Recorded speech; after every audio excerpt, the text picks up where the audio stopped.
오늘날 우리에게 스마트폰을 하루라도 사용하지 못하게 한다면 어떻게 될까? 자연이 주는 혜택을 탐구하는 수업에서 실험을 했다. 대상은 18세에서 22세 청소년들로 야영지에서 4일간 캠핑을 할 학생들을 선발했다. 이 학생들에게는 스마트폰 휴대가 허용되었다. 하지만 잔인하게도 야영지 주변 수 킬로미터 내에서 휴대폰 신호가 잡히지 않는다는 사실을 알려주지는 않았다. 야영지에 도착한 청소년들은 야외에서 찍은 사진을 인스타그램에 올려보려 했지만 요지부동의 수신불가 장벽에 부딪히면서 오는 5단계 슬픔을 겪었다. 첫 번째 단계는 부정이다. 학생들은 신호를 잡기 위해 위치를 이리저리 옮기며 하늘을 향해 팔을 뻗친다. 둘째 단계는 분노다. 이 단계에서는 통신사를 욕하면서 휴대폰을 텐트 안으로 집어던진다. 셋째 단계는 타협이다. 혹시나 신호가 잡힐지 모른다는 기대감에 가까운 산꼭대기로 올라가 볼까 생각한다. 다음 단계는 우울이다. 사진을 올려서 상태를 업데이트하고자 하는 열망이 깊어진다. 그리고 마지막으로 수용이다. 이제는 깨닫는다. 그래, 난 스마트폰 없이도 살아남을 수 있고 스마트폰 없는 이 자연 세계가 그렇게까지 나쁘지는 않아.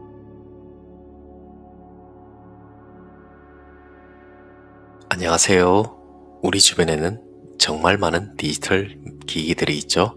하루라도 스마트폰 없이 살아가려 한다면 지킬 수 있는 사람은 얼마나 될까요? 저 역시도 못 지킬 것 같습니다. 자신도 모르게 어느새 계속 쳐다보고 있는 경우가 많이 있습니다. 어쩌면 우리는 스스로를 자연에서 떼어내고 인공적인 환경 안에 가둔 채 살아가고 있습니다. 세계 건강 분야 전문가이자 행동가 저널리스트인 마이클 리스트는 말합니다. 자연은 단순한 휴식 공간이 아니라 인간의 신경계를 안정시키는 가장 원초적인 환경이라고. 숲의 공기, 바람의 소리, 흙의 냄새, 햇빛의 온도는 인간이 수천 년 동안 적응해온 세계이며 그 속에서 우리의 뇌와 몸은 가장 정상적인 상태로 돌아갑니다. 그에 져서 편안함의 습격을 통해 우리가 왜 자연과 가까워져야 하는지, 그리고 실제로 건강하고 행복해지는 삶을 위해 실천해야 하는 것들은 어떤 것이 있는지 살펴보도록 하겠습니다. 오늘날 대부분의 사람은 자연을 거의 경험하지 못한다. 절반 이상의 미국인이 걷거나 조깅 같은 활동을 포함해서 어떤 종류의 야외 활동도 하지 않는다. 지난 수십 년간 사람들이 자연에서 보내는 시간은 계속 줄어들었다. 놀랄 필요는 없다. 자연은 불편하고 예측할 수 없다.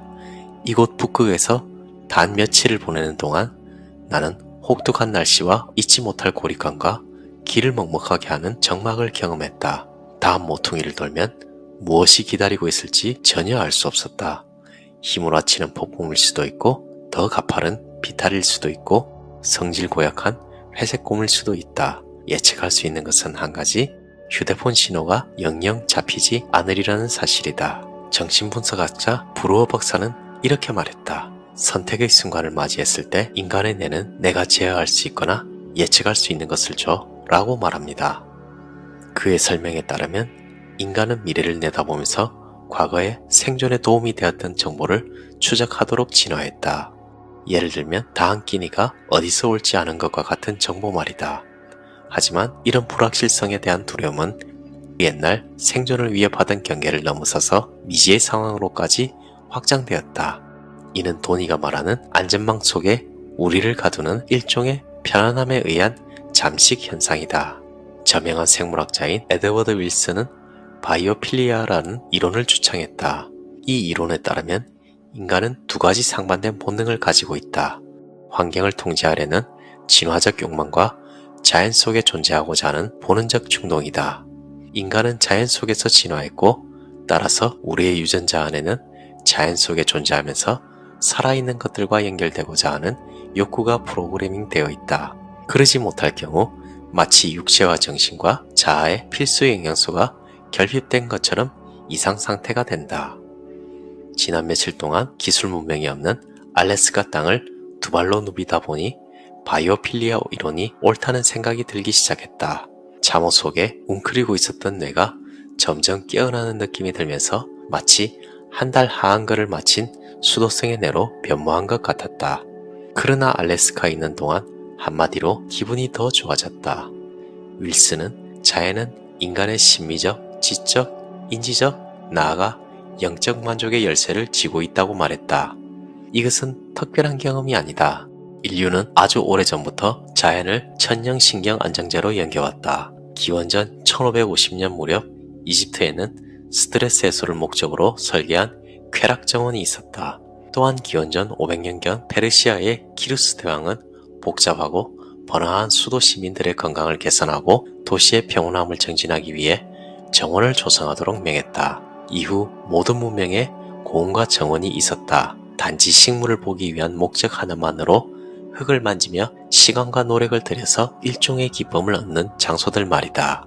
그러나 과학은 대개 이런 관념과 바이오필리아 이론을 점성술 정도로 취급했다. 자연이 인간에게 긍정적인 영향을 미치는 이유는 단순히 자연 속에서 하는 활동, 예를 들어 하이킹 같은 운동 때문이지 자연 자체와의 본질적인 관계 때문은 아니라고 여겼다. 이와 관련해 일본인의 접근 방식이 중요한 전환점이 되었다. 일본이 갈수록 도시화되고 기술 중심적인 사회가 되어가던 1980년대 초 일본 산림청은 자연에 기반한 건강 프로그램을 만들었다. 산림욕이라는 홍보용 용어까지 고안했다.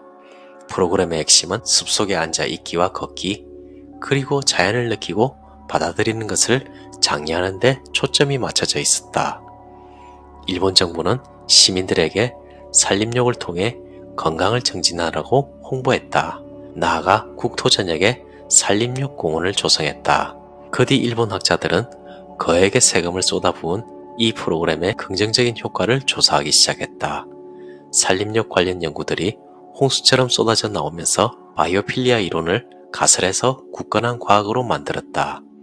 그중 한 연구에 따르면 자연 속에서 15분 정도 안고 걷기를 한 사람들은 의사들이 주의하라고 경고했던 모든 종류의 해로운 수치가 낮아졌다. 또 다른 연구는 스트레스 수치가 높은 사람들을 단 2시간 동안 숲속에 머물게 한 결과 불안, 우울, 적개심 등이 눈에 띄게 감소하는 현상을 관찰했다.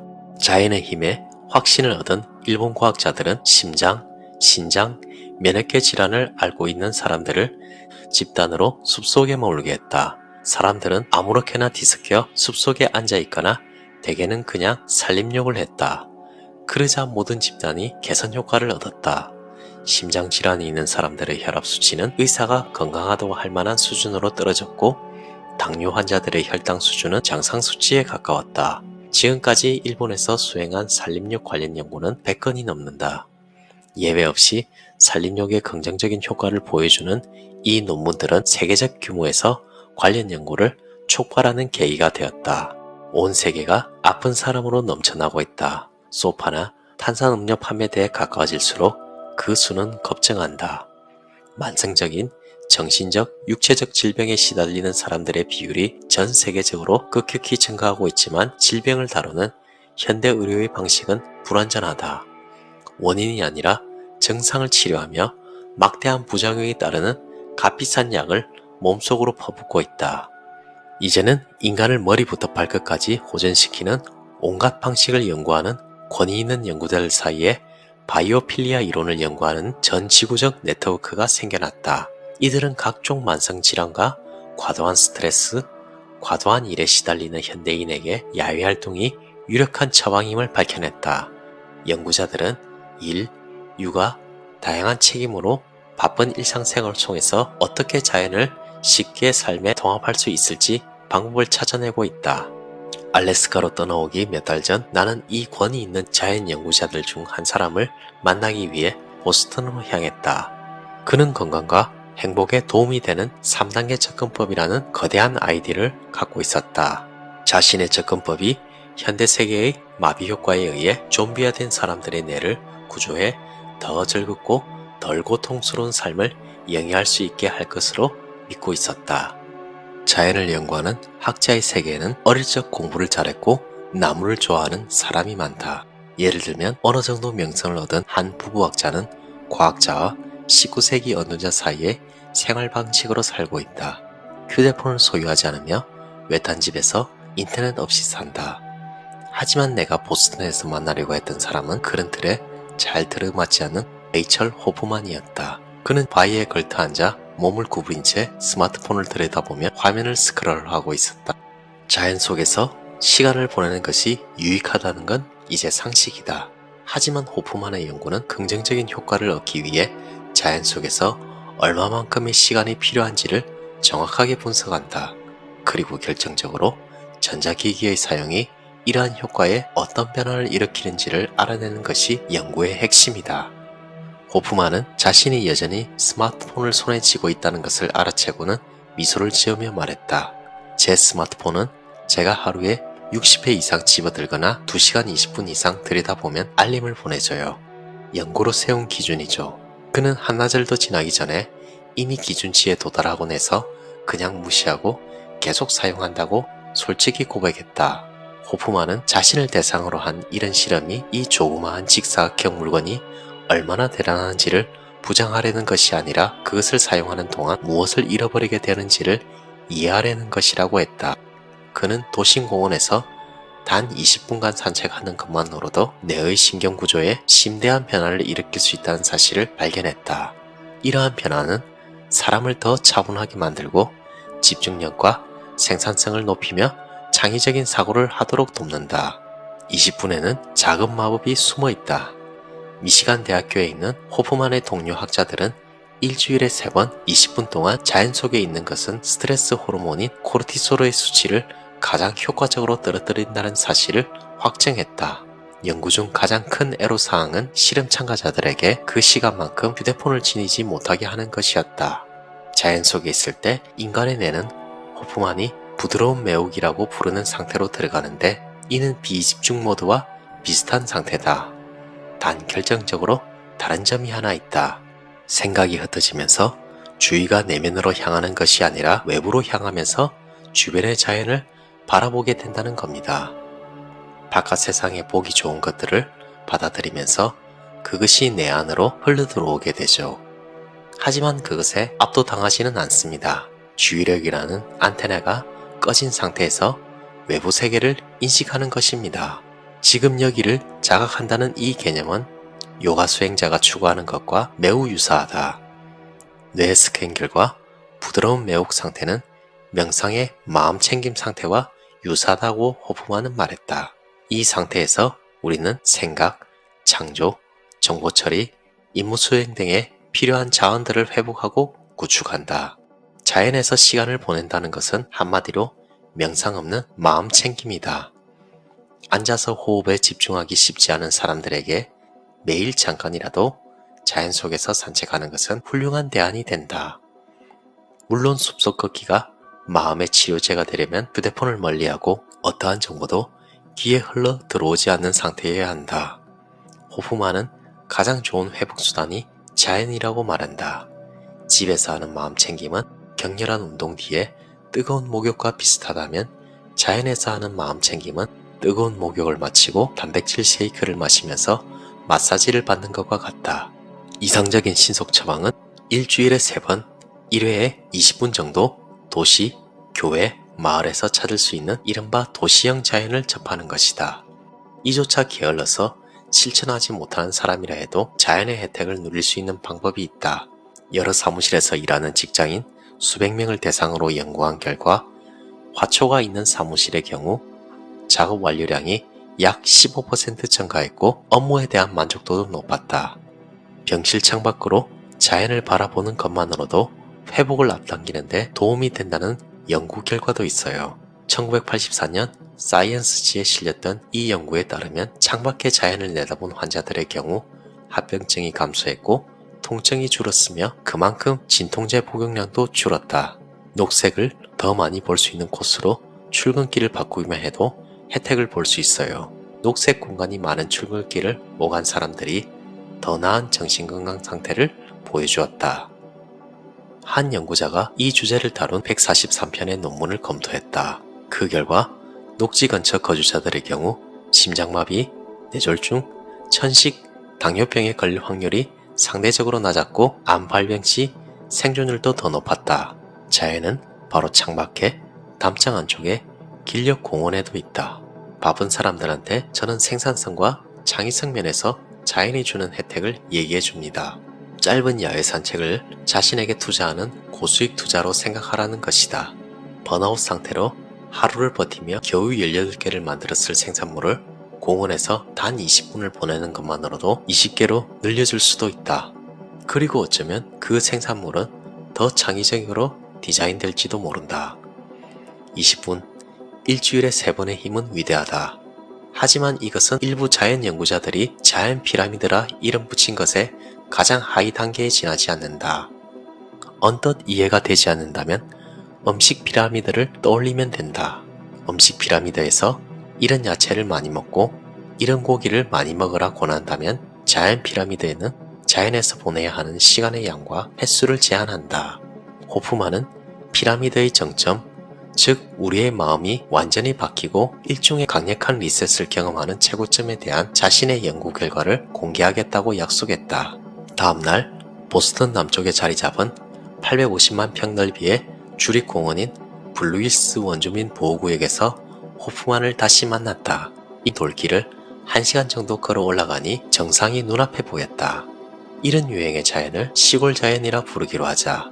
이런 곳은 자연 피라미드에서 둘째 단계를 차지한다. 공원이나 뒤뜰에서 볼 수 있는 손질한 자연보다 야생에 더 가깝다. 핀란드 학자들의 연구에 따르면 시골 자연 환경에서 한 달에 5시간 정도를 보내는 것이 가장 좋다고 한다. 핀란드인은 95% 정도가 야외에서 시간을 보낸다.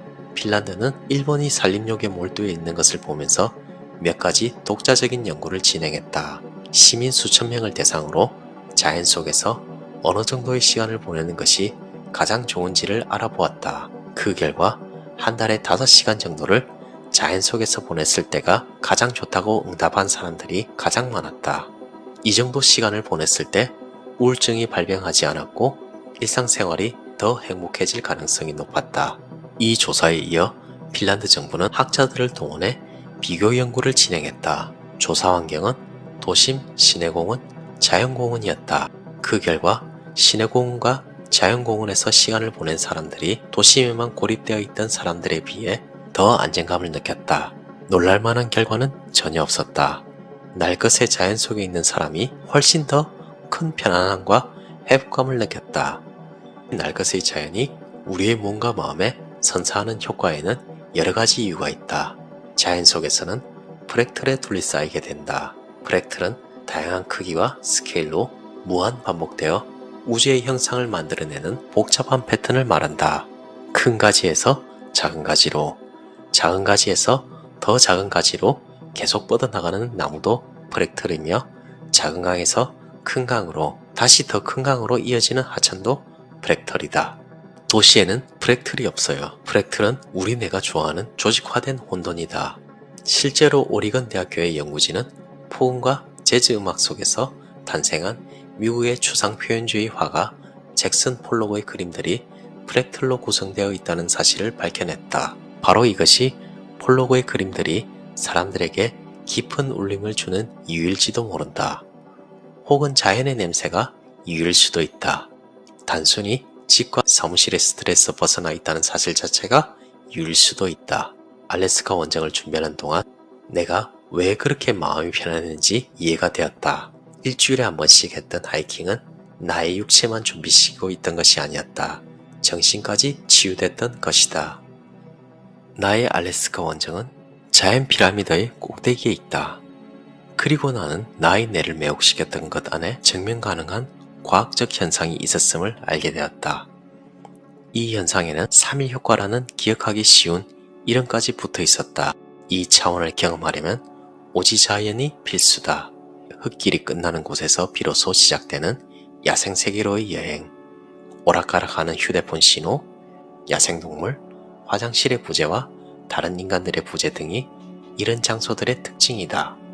3일 효과에 관한 연구를 맨 처음 시작한 사람은 솔트레이크 시티의 우상이자 희귀도서 판매상이기도 한 켄 샌더스다. 그는 우연히 데이비드 스트레이어에게 이 3일 효과에 대해 이야기를 했다고 한다. 스트레이어는 3일 효과를 연구를 시도해보기로 결심했다. 연구팀은 아웃워드 바운드의 배낭여행에 몇 차례에 걸쳐 동행했다. 규칙은 간단했다. 야생에서 스마트폰 사용 금지. 여행을 떠나기 전날 아침 아웃워드 바운드에 참가한 학생들 중 절반에게 창의성을 측정하는 RAT 테스트를 시행했다. 그리고 나머지 절반의 학생들은 기술 문명 없는 오지에서 3일을 보낸 뒤에 똑같은 테스트를 다시 받았다. 두 집단을 비교한 결과 오지 체험 사흘 뒤에 테스트를 받은 학생들의 점수가 50%더 높은 것으로 나타났다. 그는 3일 효과가 어느 정도 있을 것이라 추측했지만 50%라니 이 수치는 결코 우연이 아니었다. 그 정도라면 3일 효과를 탐구 가치가 있는 개념으로 정립하는데 충분했다. 연구를 본격적으로 확대했다. 미네소타주 오지에서 며칠 동안 카누를 탄 사람들이 실내에서 노를 저었던 사람들에 비해 RAT 점수가 훨씬 높다는 연구 결과가 나왔고 6일간 오지 여행을 한 참전 군인들은 스트레스 증상이 급감했다는 연구도 있다. 또한 3일 효과는 야생에서 집으로 돌아간다고 사라져버리지 않았다. UC 버클리 대학교의 학자들은 남부 유타에서 래프팅을 하면서 4일을 보낸 미군 참전 군인들이 일주일 뒤에 여전히 효과를 느끼고 있음을 보고했다. 우선 PTSD 증상과 스트레스 수준이 감소했고 대인관계, 행복감, 그리고 삶 전반에 대한 만족감 역시 개선되었다. 1901년 미국의 탐험가이자 저술가인 존 뮤어는 신경쇠약과 과도한 문명에 지쳐있던 사람들은 드디어 깨닫기 시작했다. 산에 가는 것이 곧 집에 가는 것임을, 인간에게 자연은 필수임을, 산림공원과 자연보호구역이 목재와 관계 수로의 원천일 뿐 아니라 삶의 원천이기도 하다는 것을 이라고 표현했다. 자연 속에서 보내는 사흘 남짓한 시간은 명상 피정과도 같다.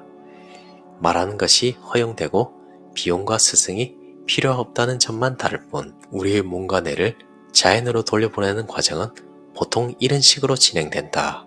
첫날에는 스트레스와 건강지표가 호전된다. 하지만 여전히 자연의 불편함에 적응 중이다.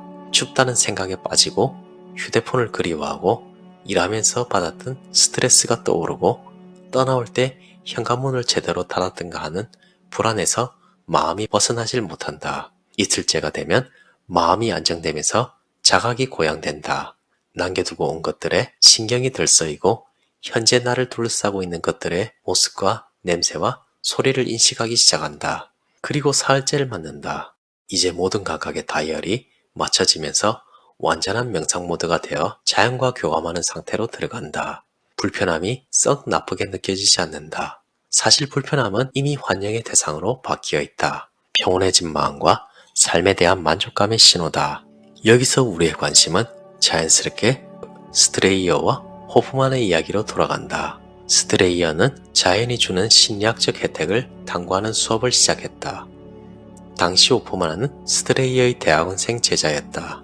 연구를 시작하기 위해서 두 사람은 알래스카를 제외한 북미 48개 주를 통틀어 최고의 오지 가운데 하나인 유타주 블러프 외곽의 샌드 아일랜드 야영지에서 4일간 캠핑을 하게 될 학생들을 선발했다.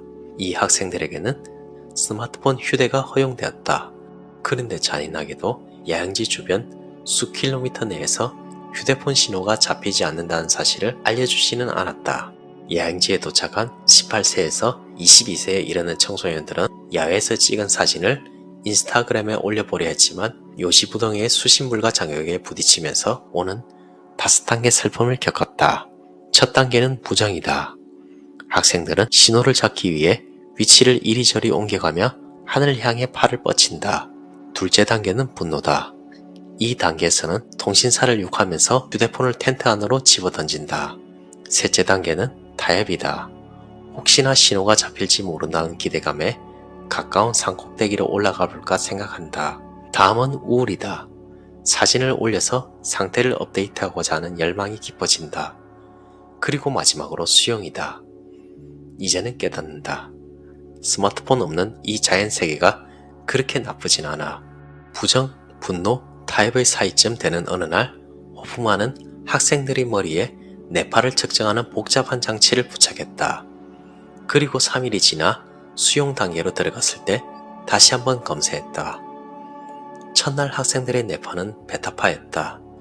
잔뜩 들떠서 춤을 추는 듯한 A형 파장이었다. 그런데 3일째가 되자 뇌파가 알파파와 세타파 파동을 타고 있었다. 이것은 노련한 명상가들이나 자연스러운 몰입 상태에 있는 사람들에게 볼 수 있는 파동이다. 두 파동은 사고를 리셋해주고 뇌를 소생시키고 원기를 회복시켜주고 무엇보다 기분을 좋게 해준다. 현대세계를 사는 우리들은 높고 거친 베타파를 인류 역사상 그 어느 때보다 자주 발생시키고 있다. 메시지는 명확하다. 자연 속에서 보내는 시간은 우리 마음속의 경량을 잠재우는 최상의 방법이다.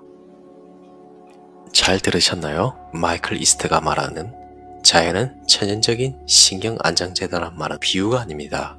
자연은 우리를 고치려 하지 않고 그저 원래의 상태로 돌아가게 만듭니다. 편안함을 찾기 위해 우리는 기술에 의존했지만 사실상 우리가 회복할 수 있는 것은 자연에 있습니다. 건강한 삶을 살려면 여러분들에게 일주일에 3번 정도 간단한 산책을 하는 것을 추천합니다. 답답한 곳에서 벗어나 집 근처 공원에서라도 한 바퀴만 돌고 와도 마음이 훨씬 편안해지고 과학적으로 우리의 삶도 달라질 수 있음을 알 수 있습니다. 오늘부터라도 실천하는 것이 어떨까요? 감사합니다.